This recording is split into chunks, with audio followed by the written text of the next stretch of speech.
Assalamualaikum warahmatullahi wabarakatuh. Kami dari kelompok 2 di mana beranggotakan Martia Sitorus, saya sendiri Susilawati dan juga Is Karmila. Di mana kami akan menjelaskan materi yaitu yang pertama kompetensi inti dan kompetensi dasar yang akan dijelaskan oleh Martia Sitorus. Kemudian yang kedua yaitu kompetensi inti atau KI 3 pengetahuan PKN kelas 2 yang akan dijelaskan oleh saya sendiri Susilawati. Kemudian yang ketiga yaitu kompetensi inti atau KI 4 keterampilan PKN kelas 2 yang akan dijelaskan oleh Iis Karmila.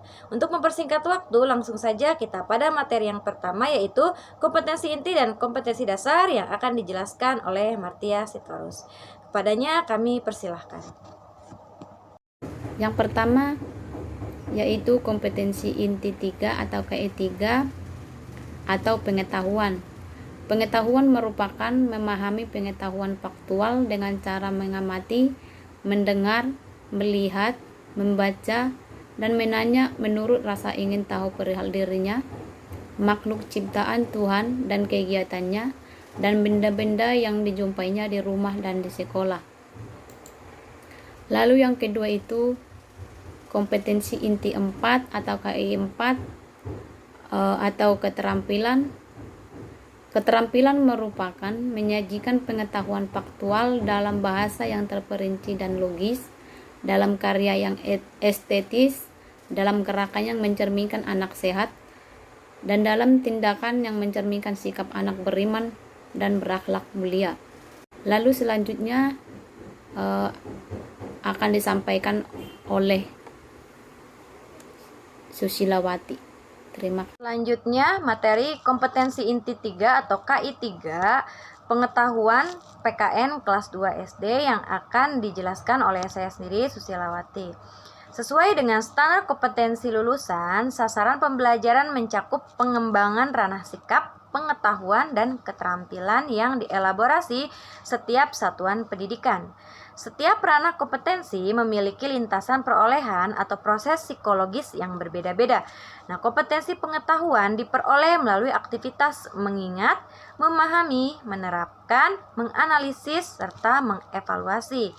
Nah, kompetensi inti 3 atau KI 3 pengetahuan dalam PKN kelas 2 itu sendiri yaitu memahami pengetahuan faktual dengan cara mengamati, yaitu mendengar, melihat, membaca, dan menanya menurut rasa ingin tahu perihal dirinya, makhluk ciptaan Tuhan dan kegiatannya, dan benda-benda yang dijumpainya baik di rumah maupun di sekolah.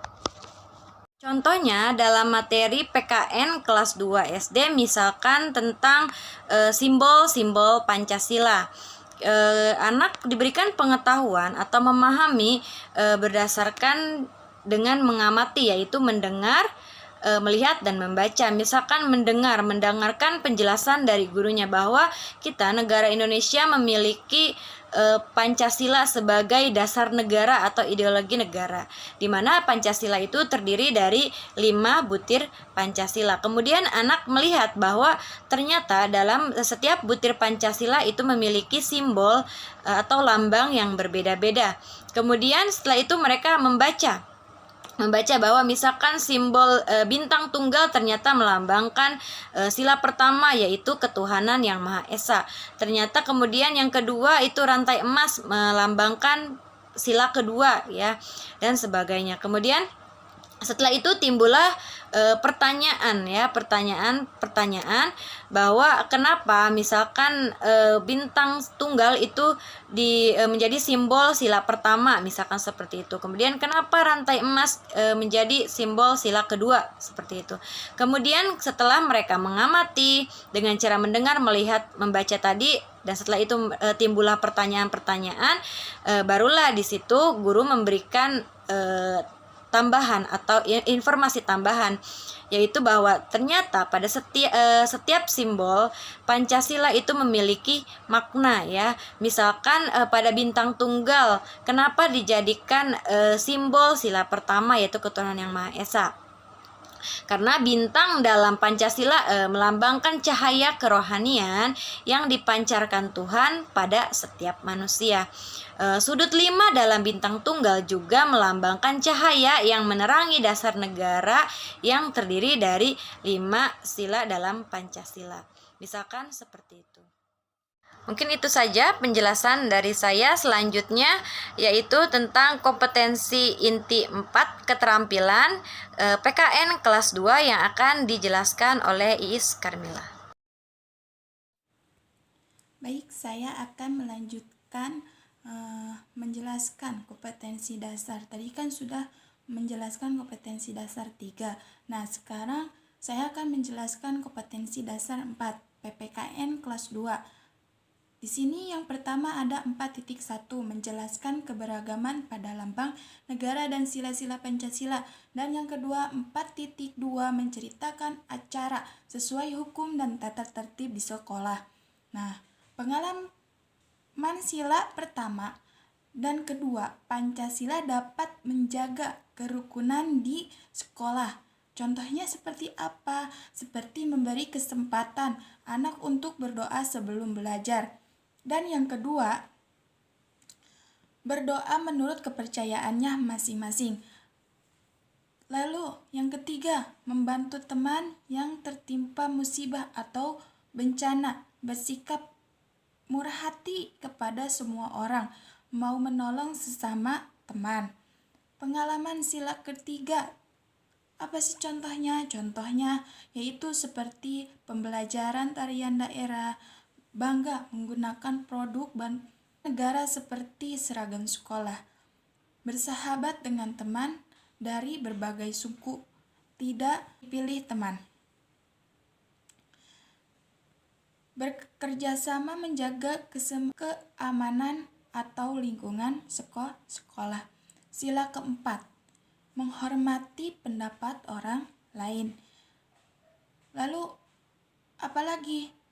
Membeli keputusan melalui musyawarah, tidak memaksa pendapat saat kerja kelompok. Yang terakhir atau pengalaman sila kelima, menunjukkan sikap adil terhadap manusia seperti gotong royong, merupakan pengalaman sila kelima. Selanjutnya 4.3, mengelompokkan jenis-jenis keberagaman karakteristik individu di sekolah. Dan 4.4, menceritakan pengalaman melaksanakan acara yang mencerminkan persatuan dalam keragaman di sekolah. Contohnya seperti apa?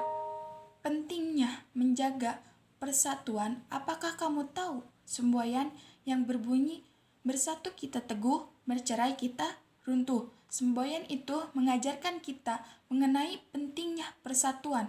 Persatuan juga harus kita jaga dimanapun kita berada. Persatuan dapat terwujud jika kita saling menjaga kerukunan. Kita harus memiliki sikap yang menunjukkan persatuan. Tanpa adanya persatuan, pelaksanaan kegiatan akan terhambat. Contohnya seperti kerja bakti di sekolah tidak akan lancar jika siswanya dan siswinya tidak bersatu. Seperti itu contohnya.